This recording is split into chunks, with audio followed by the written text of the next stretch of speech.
নমস্কার বন্ধুরা, আমার চ্যানেলে আপনাদের সকলকে স্বাগত। সবাইকে জানাই শুভ নববর্ষ।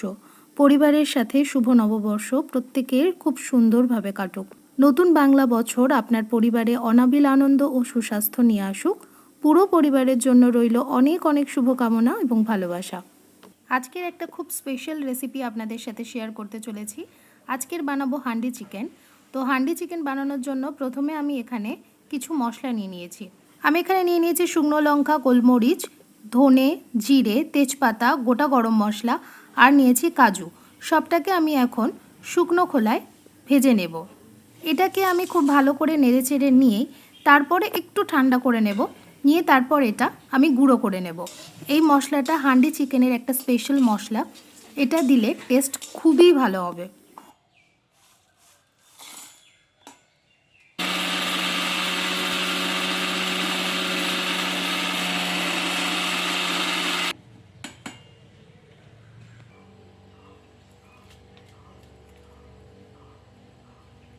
এই মশলাটা চাইলে আপনারা বাড়িতে রেডি করেও রাখতে পারেন।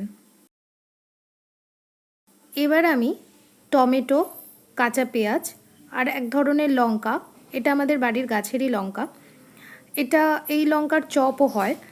তো যাই হোক, এই লঙ্কা, টমেটো আর পেঁয়াজ এটা আমি তেলের মধ্যে একটু নেড়ে চেড়ে নেব। হালকা কালার চেঞ্জ হয়ে আসলে আমি এটাকে নামিয়ে নেব। তারপর ঠান্ডা করেই এটা আমি পেস্ট বানিয়ে নেব।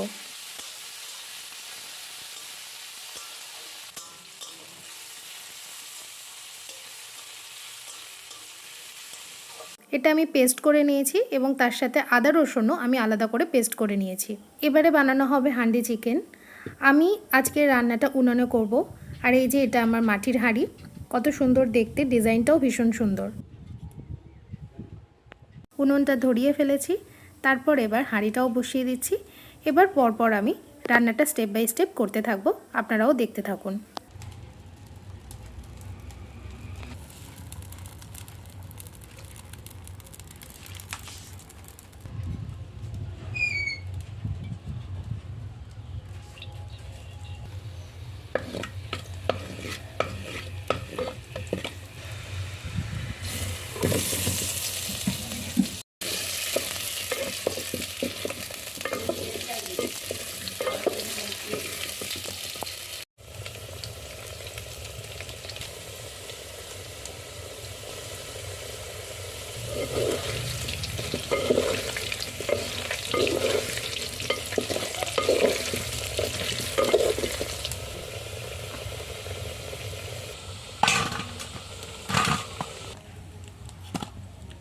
আলুটা নুন হলুদ দিয়ে ভালো করে ভেজে নেওয়ার পর আমি তেলের মধ্যে দিয়ে দিলাম গোটা জিরে আর তেজপাতা, তারপরে দিয়ে দিলাম পেঁয়াজ।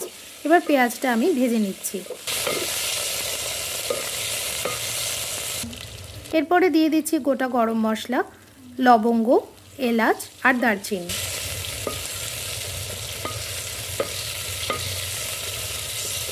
এবারে দিয়ে দিচ্ছি আদা রসুনের পেস্ট। আদা রসুনের পেস্টটা দেওয়ার পর আমি আবারও নেড়ে চেড়ে নিচ্ছি।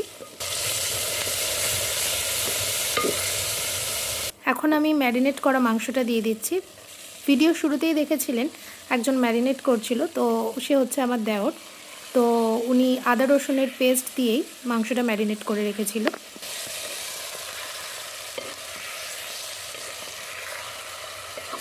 এখন পেঁয়াজ, টমেটো আর লঙ্কার যে পেস্টটা করা হয়েছিল সেই পেস্টটা দিয়ে দেওয়া হচ্ছে।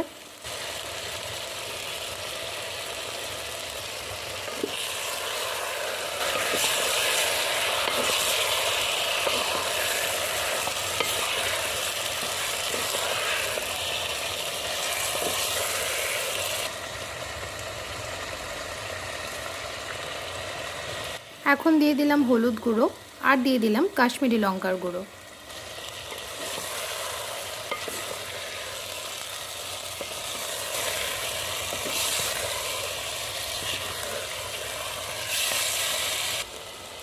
এখন দিয়ে দিচ্ছি পরিমাণ মতো নুন আর দিয়ে দিচ্ছি চিনি।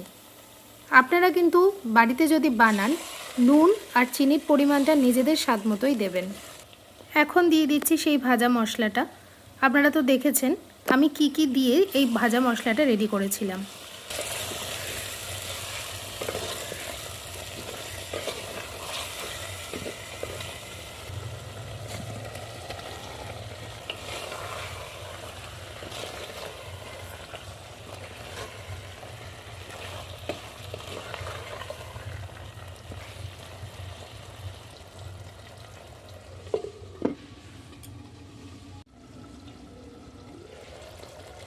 মাংসর মধ্যে আলুটা দিয়ে কিছুক্ষণ কষিয়ে নেওয়ার পর আমি দিয়ে দিলাম মশলা ধোয়া জল।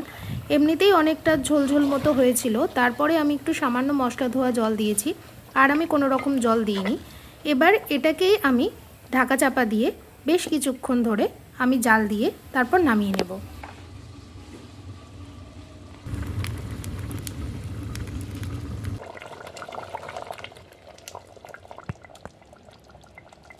মাংসটা হয়েই গেছে, আমি নামিয়ে নিয়েছি।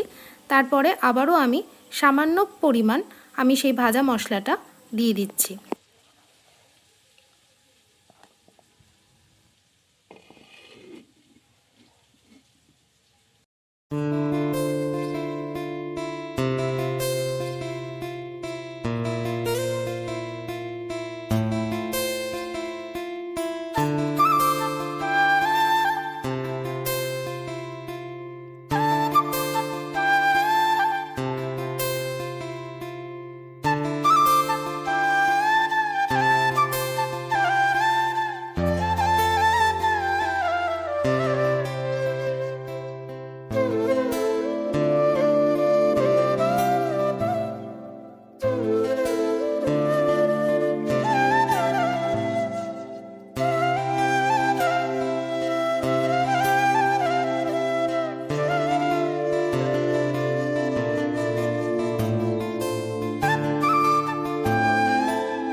দুপুর গড়িয়ে এখন হয়ে গেছে বিকেল।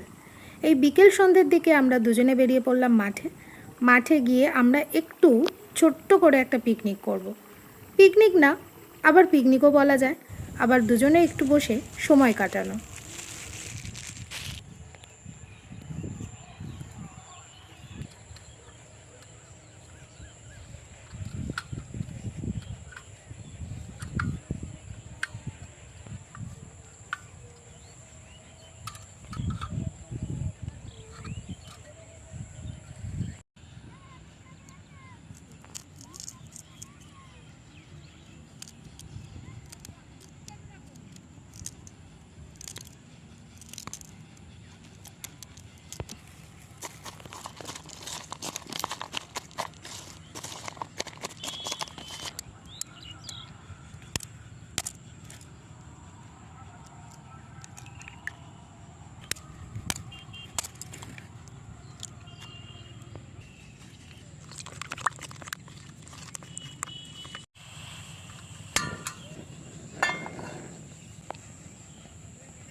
তো বন্ধুরা, আপনাদের নববর্ষ কেমন কাটলো আমাকে অবশ্যই জানাবেন। আমার তো নববর্ষর দিনটা খুব ভালোই কেটেছে।